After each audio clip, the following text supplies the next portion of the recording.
राधे राधे, हरे कृष्ण। आप सभी को अनंत चतुर्दशी की हार्दिक शुभकामनाएं।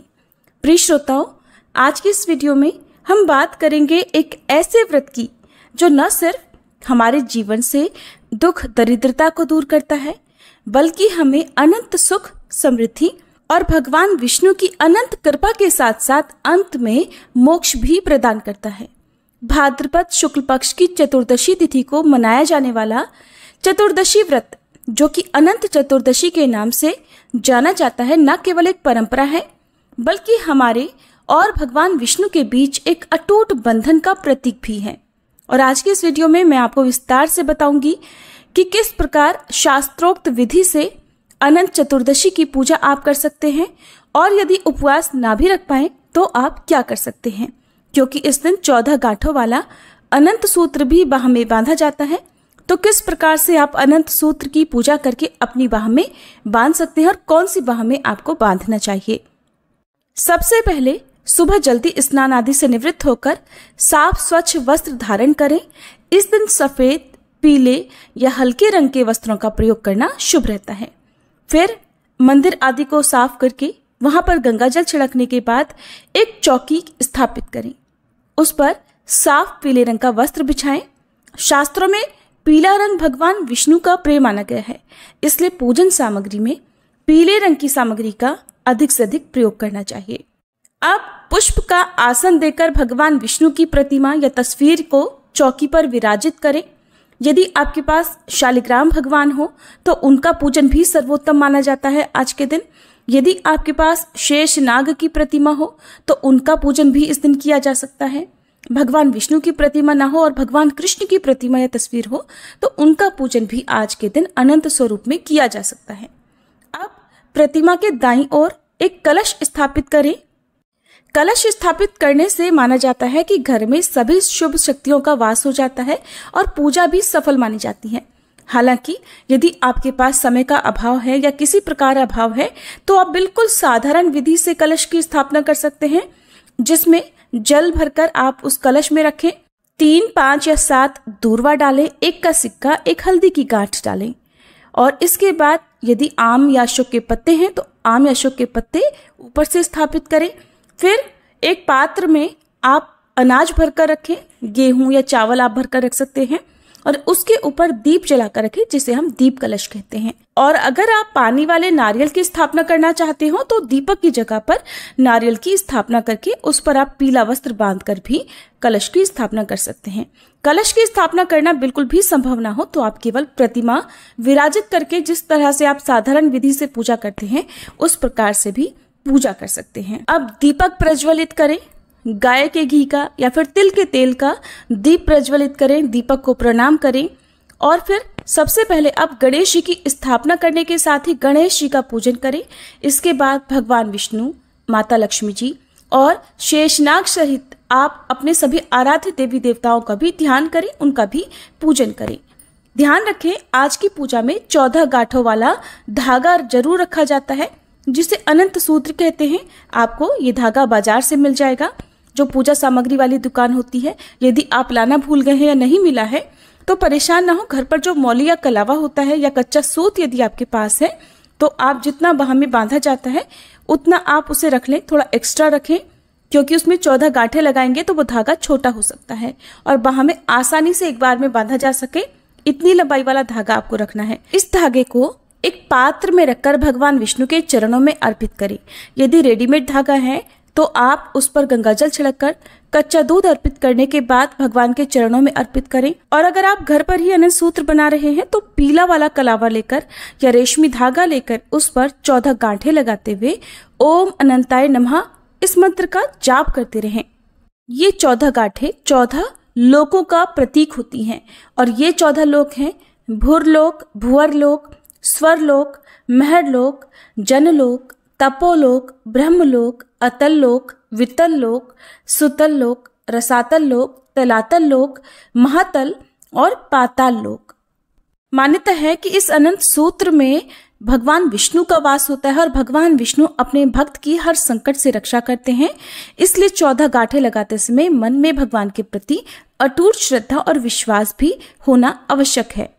पांडवों द्वारा जुए में अपना राजपाट हार जाने के बाद उन्होंने श्री कृष्ण से पूछा था कि दोबारा राजपाट कैसे प्राप्त हो और इस कष्ट से कैसे छुटकारा मिले। तब इसका उपाय बताते हुए श्री कृष्ण ने उन्हें सपरिवार अनंत चतुर्दशी का व्रत रखने को कहा था। भगवान ने कहा था कि चातुर्मास में भगवान विष्णु शेषनाग की शैया पर अनंत शयन में रहते हैं और अनंत भगवान ने ही वामन अवतार में 2 पग में ही तीनों लोकों को नाप लिया था। इसके बाद न तो आदि का पता है न अंत का, इसलिए भी ये अनंत कहलाते हैं। इसलिए आज के दिन अनंत सूत्र का पूजन करने और अनंत सूत्र को बांधने से भक्तों के सभी कष्ट समाप्त हो जाते हैं। थोड़ी थोड़ी दूरी पर 14 गांठ लगाने के बाद अब इस सूत्र को आप एक पात्र में कच्चा दूध भरकर जिसमें रखा हुआ है उसमें थोड़ी हल्दी और केसर डालकर रखें। उसमें अनंत सूत्र को डुबोएं और भगवान विष्णु के चरणों में अर्पित कर दें। सभी देवी देवताओं को तिलक लगाने के बाद आप उन्हें वस्त्र रूपी मौली या कलावा अर्पित करें और इसके बाद मंत्रों का जाप करें। और इस दिन आप पूजा करते समय खुद से श्री सत्यनारायण भगवान की कथा पढ़ सकते हैं या सुन सकते हैं। और अगर आपकी सामर्थ्य हो तो इस दिन पुरोहित जी को बुलवाकर उनके द्वारा भी श्री सत्यनारायण भगवान की कथा आप करवा सकते हैं।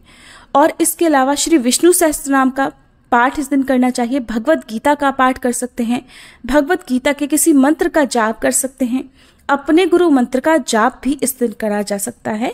और कोई भी मंत्र जो आपको आता हो उसका जाप भी इस दिन पूजा करते समय अवश्य करें। मंत्रों के जाप से, स्तोत्र पाठ से और कथा श्रवण या कथा पाठ से ही कोई भी व्रत पूर्णता को प्राप्त होता है।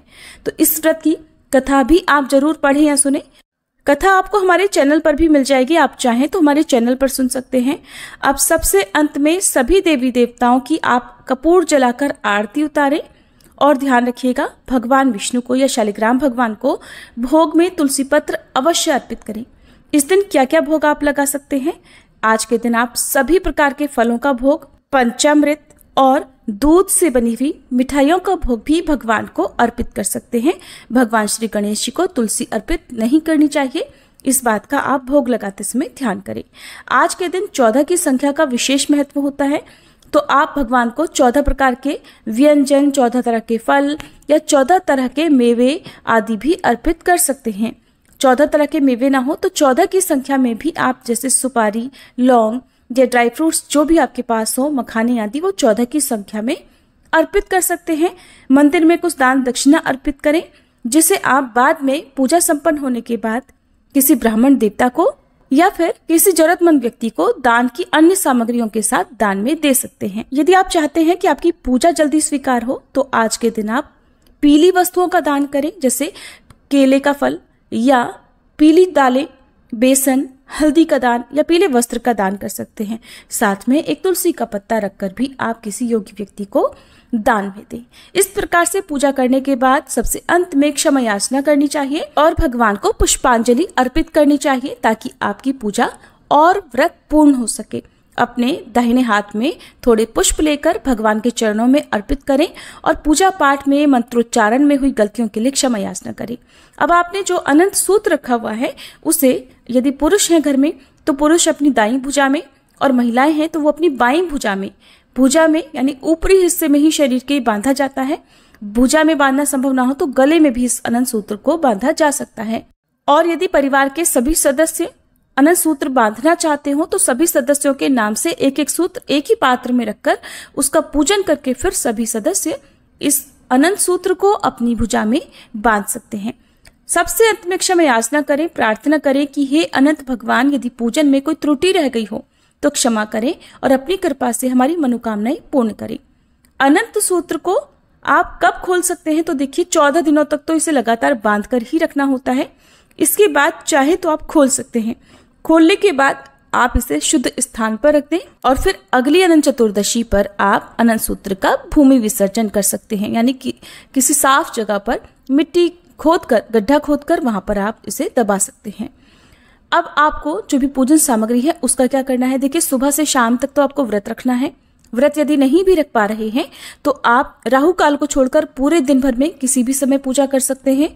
हालांकि पूजा करने के लिए सुबह और शाम का समय सबसे शुभ माना जाता है, तो आप पूजा करें और अगले दिन जो भी पूजन सामग्री है जो विसर्जन योग्य है, जैसे यदि कलश की स्थापना की है तो कलश के जल का, बासी पुष्प पत्रों का, अक्षत आदि का विसर्जन आपको करना चाहिए।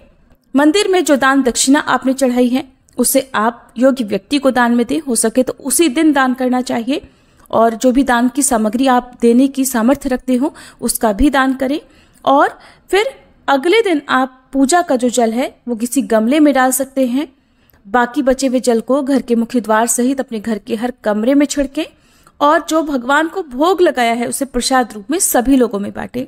यदि आपने उपवास रखा है तो केवल पंचामृत का सेवन आप उपवास वाले दिन कर सकते हैं, लेकिन तुलसी का पत्ता आपको व्रत का पारण करते समय ही ग्रहण करना है। यदि आपने व्रत रखा है तो अगले दिन आप सुबह को तुलसी का पत्ता और एक जल से व्रत का पारण करें। इसके अलावा अनंत चतुर्दशी के व्रत में भगवान विष्णु को प्रिय केला, आंवला और बेलपत्र ये भी अर्पित किए जाते हैं। बेल का फल भी आप भगवान विष्णु को अर्पित कर सकते हैं।